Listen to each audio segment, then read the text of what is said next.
Hello. This is my 2013 Subaru WRX Premium. It is full bolt-on, 300 wheel. There's really nothing much going on. Try to keep it as OEM plus as possible, but let's get into it. We'll start with the exterior first, starting up with the front end. You can see I got some shitty black housing headlights that are crying for help because the car sat for 8 months. Some cracking, disgustingness, but whatever. And then we have, so this is just the factory grille, but I did gloss black paint this 2 years ago, but it's seen better days, as you can tell. It's not really glossy anymore. I would like to redo it, but I was thinking making that silver, paint matching it to the rest of the front end. I don't know, you let me know. You can see we got the intercooler, my cup bumper that I botched, awful. Front lip, just like Icon Motorsports replica STI OEM lip is what we have on this crappy bumper. The other one will have the OEM STI lip, but I didn't want to spend much on this one. As you could tell, someone hit me over a year ago. It has its little marks. And then we also have that fog light deleted, and we have that deleted only for because the intake filter is right there, so it makes me feel cooler. Now, coming over to the side profile, I guess where it's a little bit more interesting, we'll talk about suspension setup, the wheels, tires, because that's really all there is to talk about over here. But the car is on Dunlop SP Sport Max GT 600As. They're 200 tread wear. I believe it's the summer tire that was offered for like the performance package or whatever for this car, which is why I went with this tire to match what it would be like in 2013 when you order the car or whenever. And then it's just on factory 11 to 14, actually 08 to 14 WRX stocks they're coated in like a graphite, like a sparkly graphite. So they look pretty much factory, but there's a little bit more of a sparkle to them with some GK Tech 25mm spacers all around. The car used to be on APR extended studs and 15mm spacers, but when the car originally blew up, I thought it was over for me. And we have GK Tech lug nuts, which very poor quality, but it is what it is. I don't feel like spending money on better ones. And then you can't see it, but it's on Rev 9 coilovers, unfortunately, with a white line bump steer correction, whatever the kit is called.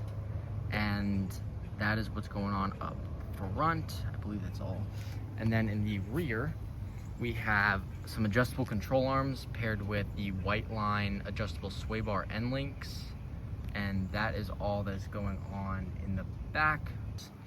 And then we just have an Align sticker, support the homie, even though Align does not exist anymore. But that is what's going on the side. Coming into the rear, there's not much going on in the rear. I have a backup camera installed with the Dogfight license plate frame that I got from my lovely girlfriend. Thank you, Caitlin. And then drop down, you can see I have the F1 light right there. Just a cheap Amazon one. It's pretty good, honestly. It doesn't really line up perfectly. I don't feel like it's leveled, but it works good. Even though it did scare me for a second when it stopped working once and it started working again. And then the exhaust is just the factory exhaust for this car. Now, coming to this side, it's the exact same thing. We have the Rev 9 coils, lowered, adjustable arms and end links, bump steer kit. And then we do have STI fender garnishes here, and that is only because on the other side also, I had the fender cut when this car did have N203s. It's on shitty brake pads, Duralast brake pads and rotors, whatever. It's been 2 years. And now we'll get into the engine now. So hopping on into the engine bay, where more fun stuff is going on in here, you could say. We have so here's the engine bay. It's an EJ20X forged rods with the IAG pan setup. We have a Rev 9 turbo inlet, silicone turbo inlet. We have the Perrin cold air intake that, drops down in there with the little water cover thing. We have a Rev 9 front mount intercooler. As you can see, looks pretty nice, with the Grimspeed bypass valve, which sounds beautiful. We have a STI VF48 turbo paired with a Tessuto catted downpipe. We have an AFR gauge hooked up to that. And then this catch can, it's supposed to, I'm gonna hook it up eventually, but I really just don't feel like it because I'm just lazy. And then over here, which my friend Luke gave me that in exchange of working on his car with him, as well as this Mishimoto radiator, which has now been on a blown up STI and a blown up WRX from 2011. So that is now what is chilling on my car right now. So we have a Grimspeed electronic boost controller, which I got free when they did my engine. I think they accidentally gave it to me, but whatever. We take that. Up to this, we do have a boost gauge that goes, of course, into the interior. And we have the coolant reservoir relocated from there to there. And that's really all. It's just it's an EJ20X converted to single AVCS, unfortunately. That is what's going on in the engine bay. We got the Rev 9 coils. You can see them better here. And that's really all in the engine bay. Before we get into the interior, Gort Racing supporting Ian and I believe his buddy with that.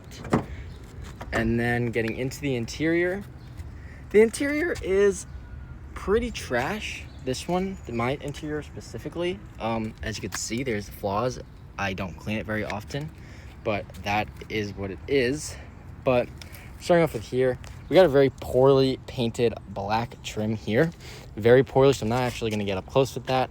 And then right here, I originally had this wrapped in suede. Wasn't really digging it there anymore, so I took it off. The other side still has it, as you can see, but that side was actually worse, so I should take that off. But, you know, it's whatever. It's not clean, which sucks, because I actually just cleaned it about 5 days ago, and it's already dusty in here, but that's all right. So we got a cob access port here. I hate this thing. Button's broken. I typically just turn it off when I'm driving, or I'll keep it in my glove box, but it's there for now since the car just got tuned. We have a glow shift boost gauge. I've had this in my car for almost 2 years, I'd like to say, and it's been flawless. I really have no complaints about it other than the glow shift logo is incredibly ugly. But here's the gauge turned on. The glow shift is ugly, but like it works. It does me good. We have the AFR gauge right here, which I got from my bug eye. We have the SMY dual pod holder thingy with only one end. I'm gonna get an oil pressure gauge for there. Then we have this replica iDoing head unit, which it's good. It looks ugly, but it's good. I did also paint it gloss black, the trim. Took everything apart, super easy, and then painted all this gloss black. Unfortunately, it's incredibly dusty and disgusting, but it is what it is. In here, this is like my favorite part of the car, pretty much, besides the steering wheel, but we'll get to that. We have a D&D shift knob with a D&D 2-inch extender and then a random short throw shifter, which is beautiful, works great, and it's short, and I like that. I am very close to my knob. Very, very good. We have the bye-bye right there, if you can see. And then we'll show you the steering wheel, but I'll show it to you without me in the car. This is a Molded Innovation steering wheel, I believe is what the brand is. It's the D-shaped one with red stitching.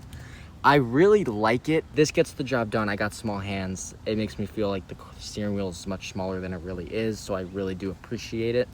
And I don't regret the purchase, but I should have just bought and waited the 3-month timeline that is set on the other steering wheel. And that is pretty much all that is really in for this car. There's really not much to it. It's a super simple daily driver. It does the job. It road trips. It's comfy. It handles well on back roads. Future plans for it, I would like to get this at the Lime Rock Autocross that they have to offer, hoping that I can go a little bit further down the line with tracking this car, or at least tracking a Subaru. But for now, it'll be this poverty spec WRX. But I guess we'll get some more detailed shots right now with me not yapping.